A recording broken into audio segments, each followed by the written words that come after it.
Ayan. Ayan guys.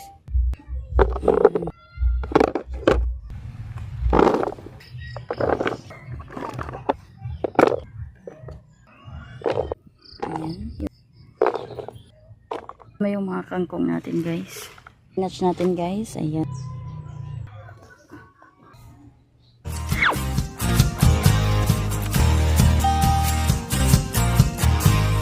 Good afternoon po.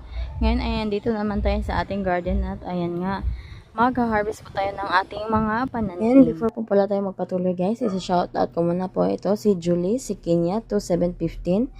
Ayan po, thank you po so much ma'am. At nagustuhan niyo po yung ating recipe at nakatulong po sa inyo. Simulan po natin dito sa ating turmeric. Ayan, makikita niyo po, nag-yellow na po yung kanyang dahon. Magha-harvest po tayo dito. Kasi medyo malaki na rin yung bunga niya at saka ginagawa rin po namin itong tea. Dito tayo. Try natin tingnan dito kung eto may laman. Ay, parang may laman guys. Ayan. Ayan ko lang kung kita nyo ba guys. Ayan po. Marami na itong laman. Ayan. Marami na dyan guys. Medyo marami-rami itong laman. Kukunin lang natin yung laman niya. Ayan po oh. Ayan, kita nyo ba yan guys? Oh, ang daming laman guys oh. Ayan, ito malaman. Mukhang hindi pa nga ito nakuhanan. Ayan guys. At dahil nga hindi naman natin kukunin ito lahat, kaya kukuha lang tayo dito ng mga ano. Ayan.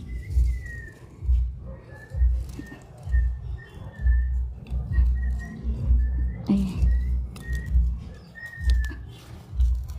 Ito nasa ano kasi guys. Ayan. Oh, ayan guys. Oh. 'Di ba? Ayan guys, oh, malalaki na. Ayan po. Meron pa sa ilalim, kain po natin. Yan ito. Medyo maano na rin 'to. Malalaki na rin 'to. Yan. Kunin na natin. Ayan guys. Ayan pa oh. Ayan po. Ayan. Ang daming bunga guys. Ang daming laman. Oo, ayan oh. Ito. Meron din. Ayan, malaki pala ito guys.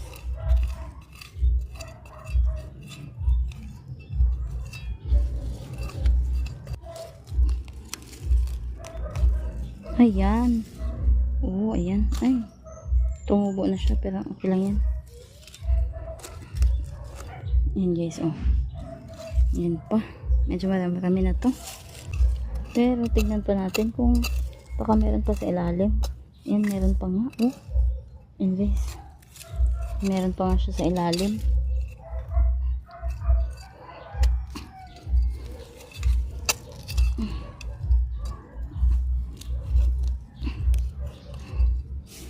Yan.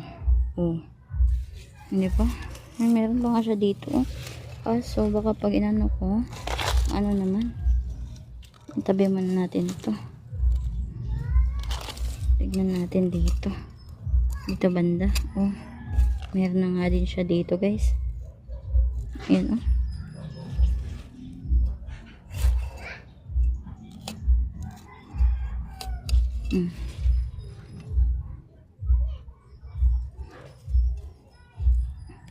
Ito pa.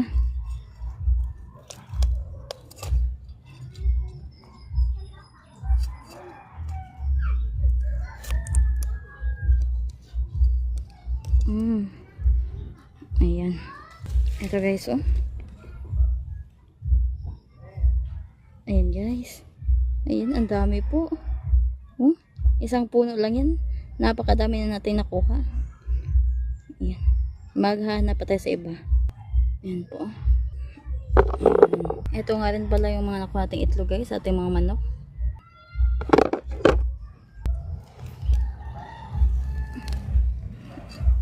Ayan, ito guys oh. Ito guys, nasa ilalim. Ito oh. Ewan ko kung magkita pa sa camera. Ayan. Ayan siya guys, oh. Ayan po siya. Ayan. Ayan guys, ang dami. Hindi pa nga tayo tapos, ang dami. Ayan guys. Grabe, ang dami punting nakuha ng turmeric or dula kung tawagin sa Bisaya. Ayan po. Hindi ko na po hinukay lahat po ng puno kasi medyo marami-rami na po to. Hindi po natin ito mauubos kaagad. Kaya yung iba, sa susunod naman natin hukayin. For now, ito na muna. Ayan, ang dami rin guys.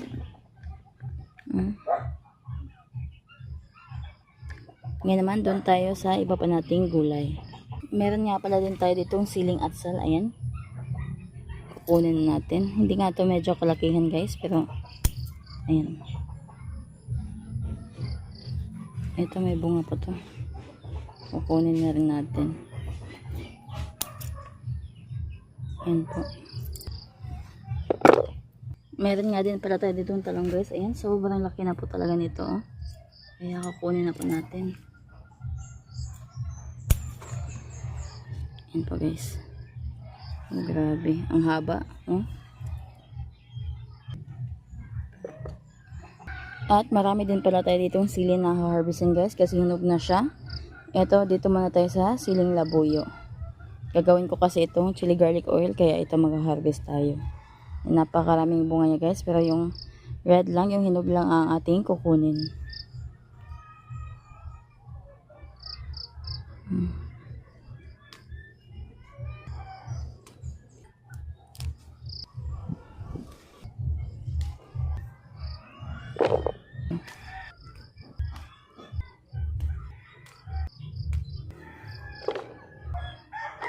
Ito naman guys, meron pa tayo ditong sili espada. Ito ay siling green.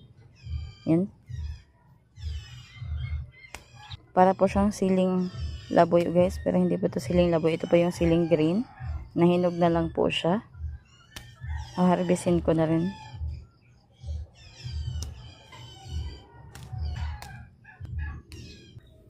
Ayan. Yung siling espada po natin, kakaunti lang guys. Ayan, tingnan nyo po yung difference po sa siling labuyo. Ayan. So guys, ito po yung siling green po natin na nahinog na. Ito naman po yung labuyo. Ayan, magkaiba po siya guys. Oh.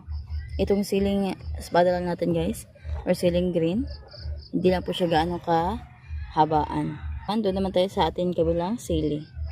Dito naman tayo sa siling ito. Ito po yung tinatawag po namin siling kulikot. Maliit lang po yung kanyang mga bunga. Ayan. Ganito lang po kalaki. Ito po ay lalagay ko po sa aking sukaan. Para mas umanghang pa po yung suka po natin.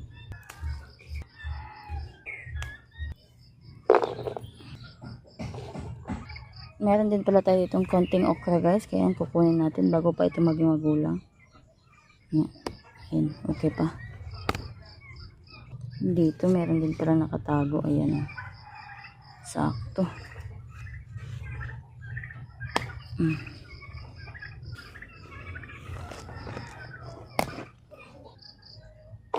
May mga konting tangkong rin pala ako dito guys. Kangkong. Kuha tayo. Ayan po. Ayan, ito naman yung mga kangkong natin guys. So naman doon tayo sa ating spinach.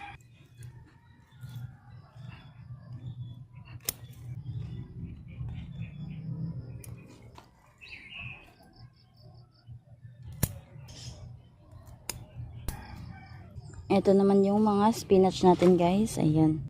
And guys, meron tayo ditong mga munggo. In-harvest natin to.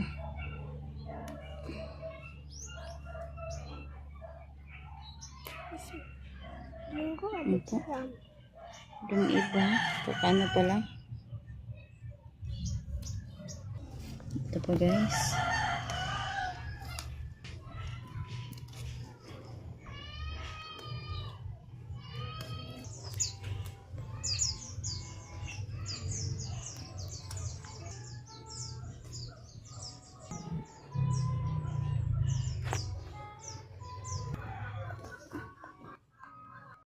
Ayan guys, ito na po yung mga na-harvest po natin ngayon sa ating garden. Ayan, napakadami po natin nakuha.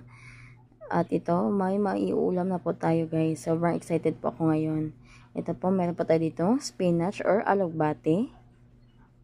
Meron din po pala tayong nakuha ditong talong. Ayan, napakahaba po ng talong na nakuha po natin, guys. Ayan. Meron din po pala tayo ditong kangkong. Ayan, kumuha po ako ngayon kahit lulutuin po natin yan. At saka itong ating turmeric.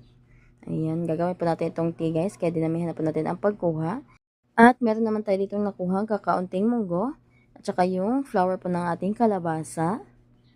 Meron din po tayo ditong siling green. Ayan, nahinog na po siya kaya naging red. Meron din po pala tayo ditong okra, guys. Itong okra po natin ay kakaunti na lang kasi pinagulang ko na po yung iba para may maitanim naman tayo sa susunod. Meron din po pala tayo ditong bell pepper or atsal kung tawagin. At saka itong ating siling labuyo. Ayan, medyo marami-rami siya, guys. Meron din po pala tayo ditong siling kulikot. Ito po ay gagawin po natin or ilalagay po natin sa ating sukaan para mas maging maanghang po yung ating suka. At ayan po, guys, ito na nga yung mga na-harvest po nating gulay sa ating garden. Ayan po, napakarami po nating na-harvest, guys. Isang palanggana po talaga siya. Ayan, libreng-libre na po yung ating ulamin ngayon. Kaya totoo talaga ang kasabihan, guys, na pag may itanim po tayo, meron din po tayong aanihin. Ayan po, sana po ay nag-enjoy po kayo sa panonood po ng ating harvesting video. At ayan lang po, thank you po for watching and see you po on my next vlog. Bye-bye!